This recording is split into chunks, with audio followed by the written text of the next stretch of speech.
দিদি একটা চা দিন তো।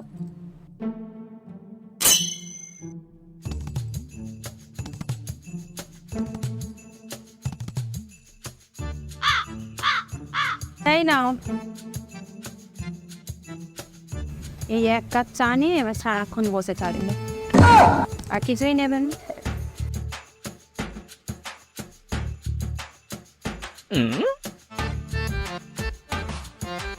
বলছি 2 ঘন্টা তো হয়ে গেল এক কাপ চা নিয়ে, আর কিছু নেবে? না, আর কিছু নেব না। ঠিক আছে, আরো লোক বসবে তো, একটু সিটটা খালি করলে ভালো হয়। ঠিক আছে। বলছি টাকাটা লিখে রাখুন। এক কাপ চা খাবে 1 ঘন্টা ধরে, তাও আবার টাকা দেবে না, লিখে রাখ। করতে আসে তা কে জানে।